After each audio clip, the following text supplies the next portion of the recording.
guys, BBI here. I want to stop and say thanks for tuning in and checking out whatever the video is about that's about ready to come up next. If you could take a minute and hit subscribe, I'd greatly appreciate it. And if you enjoy what you've seen here, make sure to hit the like button. We'd greatly appreciate your support. Anyhow, guys, all that aside, let's get on with the show.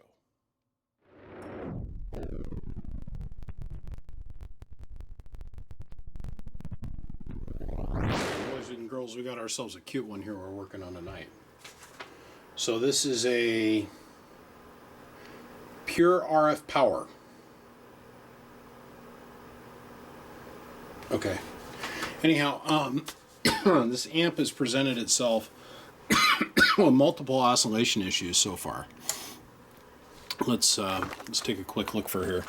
I got to measure some stuff because what we've got is the flyback resistors or the feedback resistors or the bypass resistors, however you want to look at them, are smoked. Now this amp is making power, but it'll stay keyed up and it just sits there and oscillates, and then you got to cut the amp off to make it so that you can hear again, so that things just sitting there cross chattering like crazy.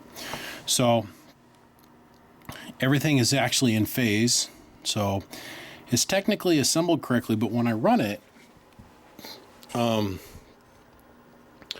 your output capacitors here on the output transformer are just getting crazy hot. So we're going to check that.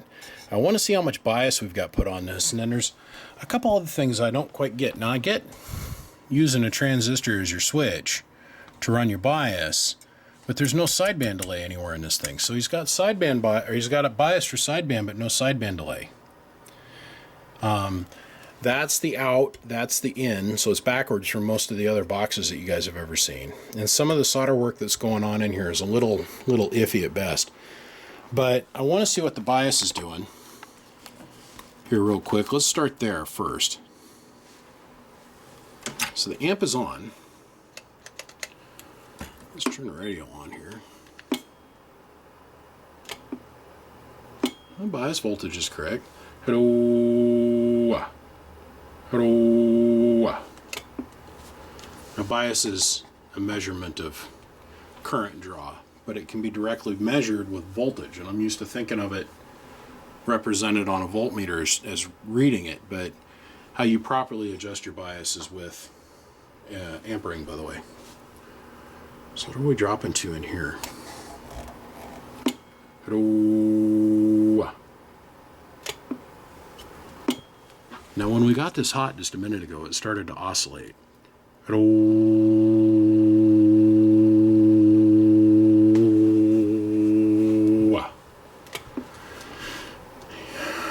Ooh.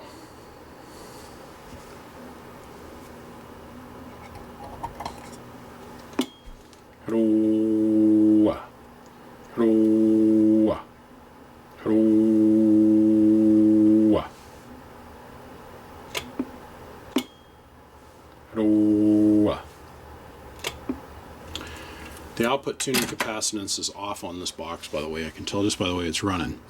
So I just wanted to test that real quick, and I wanted to show you what this thing looks like before we got started. Now what I'm going to do is I'm going to go in here and we're going to change some parts, some bits and some pieces. Let's see what we come up with. But that's it. This is a straight 4-pill cabinet. I don't think ICA makes these anymore.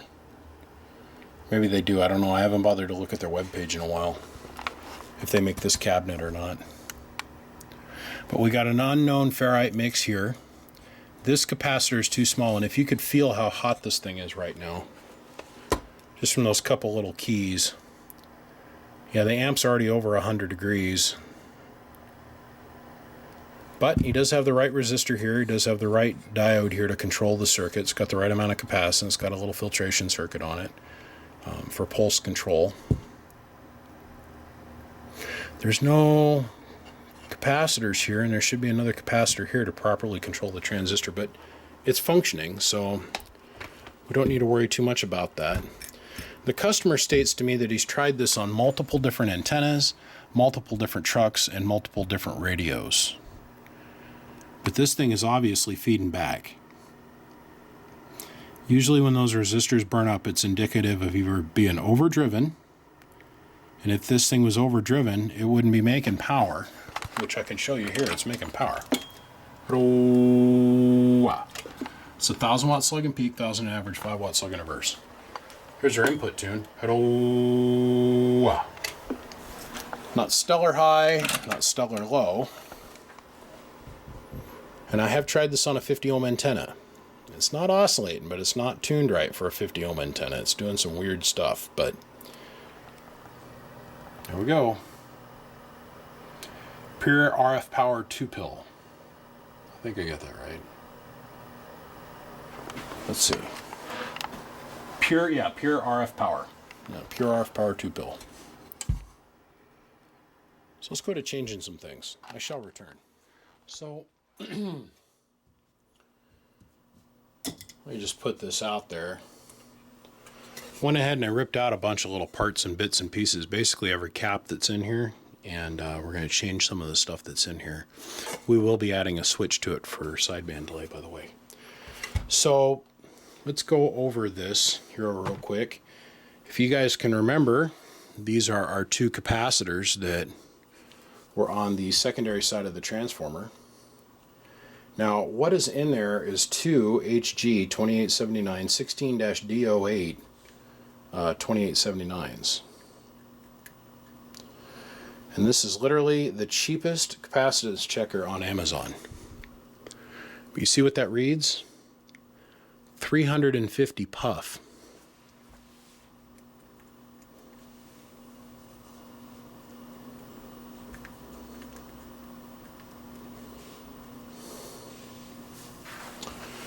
$349 puff. Now, I know this is correct because my $1,200 Fluke capacitance meter reads the same thing, and so does my Atlas capacitance checker. They all read the exact same as this. I like using this one because I don't care what happens to it. It cost $18. Anywho, the data that this is giving us, not my opinion on the meter, but the actual what it's reading, is showing us that one, these capacitors aren't balanced, but two, they're too high. If you have 2879s, for the proper control of the transistor, you need to use somewhere between about 110 to, at the top end, 130 puff capacitor. Makes a huge difference in how the transformer is going to flux, charge with RF. Okay. Now the 330s are perfectly acceptable if you're going to use a 2290. Two 2290s. This is what you would use as a 330 puff cap. This makes a huge difference in how the transformer operates, how the transistor sees the transformer. Thusly, it'll affect how the amplifier is going to interact with a non-50 ohm based ground antenna. So I can put this on any antenna that's got a 50 ohm hookup, but when you're running on, let's say, like a mobile, you're going to have issues. It's going to oscillate because the capacitance is so high. Okay. Let's see, base, emitter, collector, on the collector side of the thing. So we know that's no good. We're going to replace these. Here's the problem that I had with this. One, it was barely held on with any solder. And this is, this is Romex. This is like hard wire. We can't have this in a mobile. It'll eventually crack itself and break itself off. So we're going to need to replace this. Now, the input and the output capacitors are exactly the same cap. Okay. These are 101Js, 3 kV. Okay. So now one of them, this one here with the long and the short leg, was in parallel with this 30 puff capacitor. Okay. I'm not a big fan of these blue dips. They do work. I'll say that. I got a lot of guys that are out there building with these and they're working. So this is our output capacitor, and it's got 100 puff worth of capacitance. It's supposed to be 100 puff. And then coupled with this 30 gives us a grand total of 140 puff, or 130 puff. It's like 128 point something, which is technically close. But we're going to replace this with a singular cap of the right kVA rating. This is our input tuning capacitor. It's also, remember, a 101J. And it is also 97 puff. We're going to replace this. We're going to also put the proper value in there. This is a little bit too low, but not by much. But now what can happen is in this situation, this capacitor was not soldered in place very well, and it looked like it was barely touching. So when I got in there to grab a hold of it with the hemostats, it come off. So it was making surface contact alone. So I'm willing to bet between these guys being the wrong capacitance, totally wrong for the component, and in conjunction with this part and this part here, and it's only making partial contact, what happens if we take away that 30 puff worth of capacitance, that differential? The input and the output network now become balanced in their capacity, and that means that the circuit is going to become naturally resonant input and output, and it can cause an oscillation. So I don't know if these two caps, because this one wasn't soldered in very well and this one wasn't soldered in very well, it was soldered in okay, it wasn't soldered in well. This one was barely attached, because I put the hemos on it to go and disconnect it, because man, I got big fingers and big hands, I'm just here to tell you. And I go to pull it out and it goes, dink, that wasn't even really attached. And then where it was coupled to ground, I literally took the capacitor, twisted it, and it came out. And then, as you can see, the legs aren't broken. So I wish I could have caught that on film. But I didn't have the camera rolling. I just thought I was in hack and slash mode where I'm pulling parts out. The other thing is that I can't use this capacitor in clear conscious, the single 1000 puff cap. Yes, it still reads the value, but anybody will tell you that this single 1000 puff capacitor that's over the output secondary transformer gets hotter than hell. It controls the swamping field effect of the transformer. Controls how the transformer is going to flux, and it balances out the two poles. Because remember, you're going to have two transistors that are in place, one's pushing, one's pulling. And as they turn on and off, that transformer is pulsing. And how you balance those two poles in parallel with the number of turns over the length and the wire size, all you got to do is root mean square for the frequency, and that's going to give you the number of turns divided by the wire diameter to give us the proper amount of turns roughly. It's going to get you in the ballpark, okay? But that capacitor, as that transformer's working, we all know that these little caps, this single cap eventually would break down and give this guy problems. So I figure while it's here, we'll slap ourselves a metal mylar in here, or a metal clad. We'll put 1000 puff here. We're going to replace the two controlling capacitors is the way I like to think of it. I know that's not the proper term, but I can't pop it off the right top of my head right now. We're going to put 120s here instead of 330s to actually match up with the components that are in here.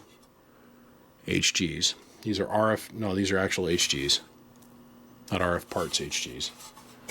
And we're going to put the bias on an actual switch, and then we're going to add some sideband to it. So, away I go. Oh, and I'm going to clean up the solder work too. Okay, brother man. Mr. T. Alright, we've been through this thing top to bottom, side to side. I went ahead and I added a sideband delay switch over here for you. So when you're actually on sideband, your relay's not chattering for you anymore. It'll stay latched up. On-off switch is still active. I went ahead and put labels on everything, so now you actually know what everything does.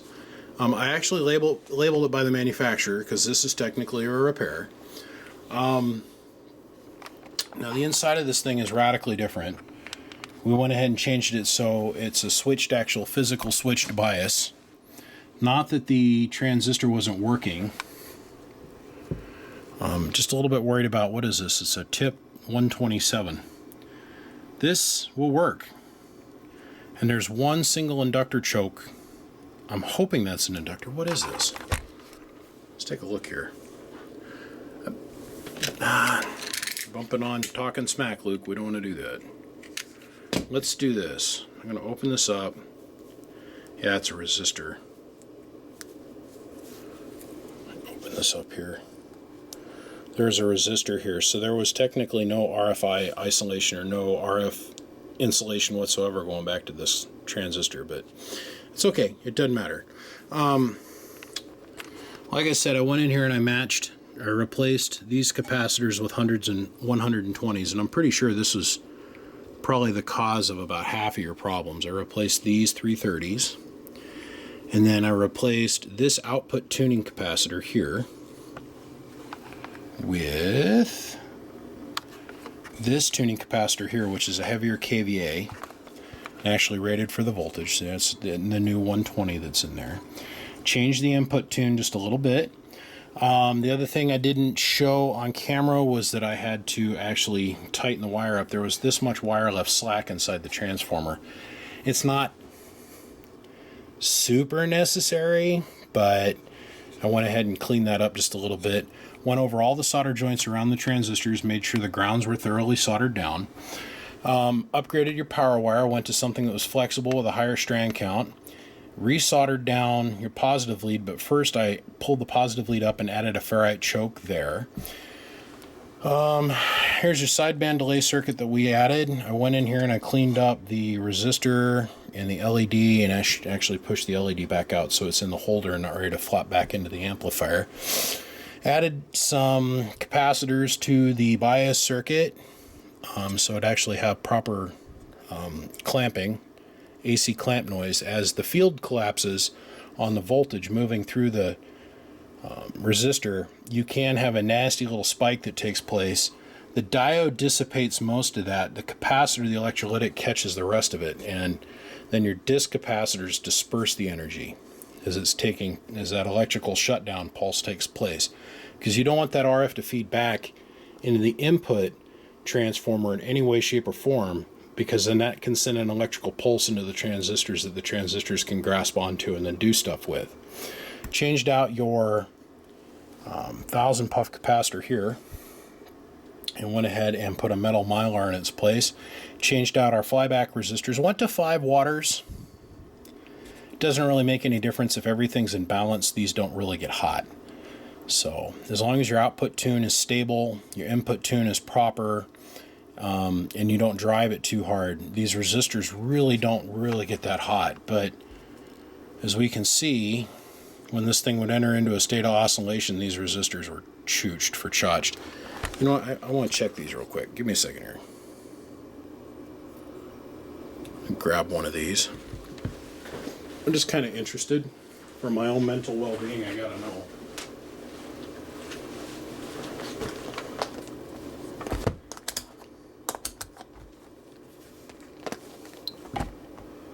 So what are these going to read? Wouldn't surprise me if these are still semi-good. They are. Look at that. 99.2 ohms. Yeah. It's okay. Doesn't hurt. It's just a couple dollars worth of parts. Rather do it again and make sure it's what I consider to be right. And remember, that statement's very truthful. What I consider to be right. So, on that note, basically rebuilt the box. Stuck with the thing being in reverse from what I'm used to. It's okay. And we're good to go. Let's run around the lap one more time. It's a 1000 watt slug in peak, 1000 watt slug in reverse, 1000 watt slug in average, 5 watts in reverse. Reads the 2950. We'll wrap up with the striker, 5 watt slug between the 2950, 5 watt striker, or 5 watt slug between the striker and, of course, our little 2-pill box. We're going to use our Siglent spectrum analyzer, and we're set for 53 kcs wide, starting at 7.9 kilohertz. That's our principal. Now I got this new display because I wanted to show you guys a waterfall display that I have going on.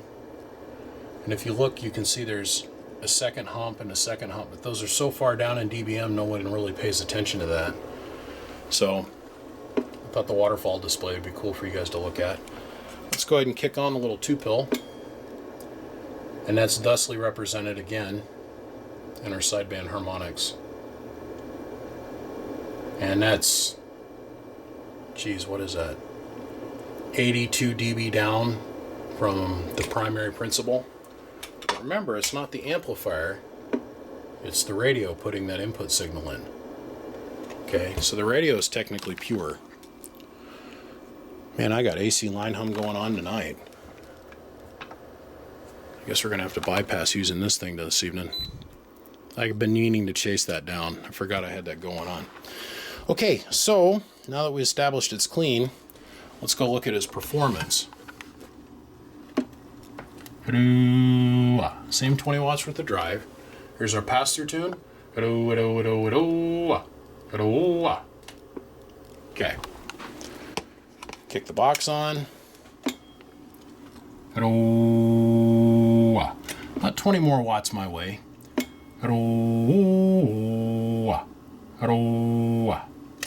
Not all that impressive bird, maybe about 100.5. Input tune.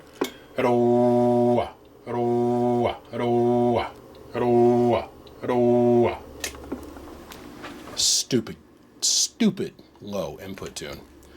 So let's go ahead and hit this with some sideband action. Turn the mic gain all the way up.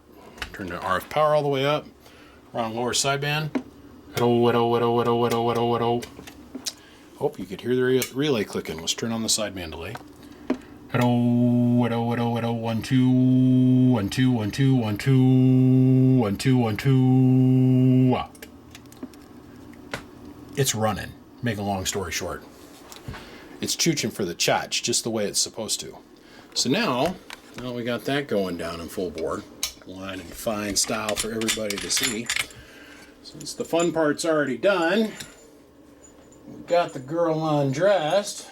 Might as well go on down here and give her a sniff, as my buddy ABE says.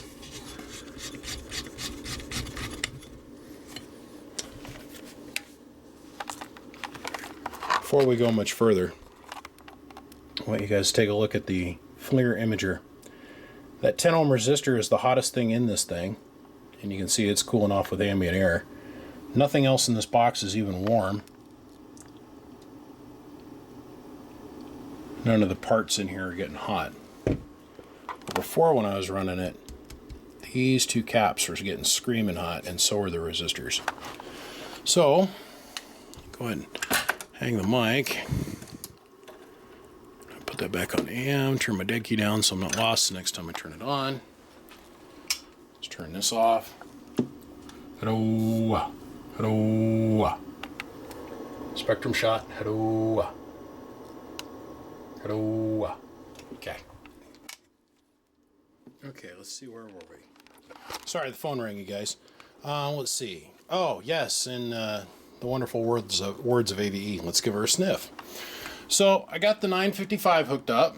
Let's go ahead and shut this off. Hello. Got our 80 watts peak going into the son of a gun. So with 80 watts worth of drive, hello, getting our nice clean 500 watts out. Input reflect. Hello, hello, hello, hello, hello, hello. Output power one more time. Hello. Getting around 480 to 500 watts out of it. So we know it's right on 14 volts. It's working. Brother, you're all fixed up. Short of changing out the output transformer and redoing, putting a new board in it and then not having any solder work in it, it's pretty close to what I'd build you, but it makes no sense to strip it completely down. None whatsoever. But this is a Class B with switchable sideband now delay, so you can use this thing with your 20 watt radio that you're going to run on sideband. I don't think you're going to have any further problems with it.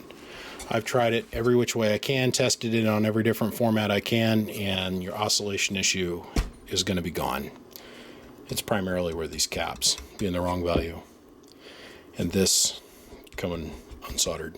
So now that we got right valued caps in there and we've got the right tuning capacitor in the output circuit, I think it'd be top tits.